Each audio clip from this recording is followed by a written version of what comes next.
நம்ம KFC chicken எப்படி செய்ய போகிறோம் பார்க்க போகிறோம். சார் வாங்க வீடியோக்குள்ளே போகலாம். ஃபஸ்ட்டு மஞ்சத்தூள் போட்டு தண்ணியை ஊற்றி நல்லா கழுவிட்டு அதை வந்துட்டு ஒரு பவுலில் வந்துட்டு போட்டுக்கலாம். ஸோ ஃபஸ்ட்டு சிக்கனில் கொஞ்சோண்டு மிளகாத்தூள் போட்டுக்கலாம். ஒரு மூடி சோயா சாஸ் ஊற்றிக்கோங்க. ஒரு 1/2 டீஸ்பூன் மஞ்சத்தூள் போட்டுக்கலாம். இப்போ கொஞ்சம் பெப்பர் போட்டுக்கோங்க. இப்போ 1/4 டீஸ்பூன் உப்பு போட்டுக்கோங்க. இப்போ நல்லா பிசைஞ்சிக்கலாம்.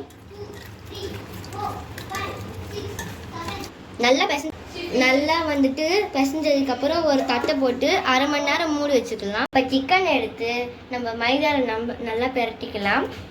ஸோ இங்கே வந்துட்டு நாங்கள் எக்கு வந்துட்டு நல்லா கலக்கி வச்சுருக்கோம். ஸோ அதில் வந்துட்டு ஒரு வாட்டி டிப் பண்ணிக்கலாம். இப்போ திருப்பி சிக்கன் நம்ம வந்துட்டு எக்குலேருந்து எடுத்து மைதாவில் போட்டு திருப்பி நம்ம ஒரு வாட்டி பிரட்டிக்கலாம். இப்போ வந்துட்டு ஒரு கடாயை எடுத்து ஸ்டவ் ஆன் பண்ணிக்கலாம். ஸோ இப்போ இதில் எண்ணெய் ஊற்றிருக்கிறத வந்துட்டு நம்ம இப்போ சிக்கன் எல்லாமே வந்துட்டு ஃப்ரை பண்ண போகிறோம். ஸோ இப்போ நல்லா சிக்கன் ஃப்ரை பண்ணிக்கலாம். ஸோ இது மாதிரி நல்லா கோல்டன் ப்ரௌன் கலரில் வந்ததுக்கப்புறம் நம்ம எடுத்து ஒரு பிளேட்டில் எடுத்து வச்சுக்கணும். அவ்வளோதான், நம்மளோட KFC சிக்கன் ரெடி. இந்த வீடியோ பிடிச்சதா லைக்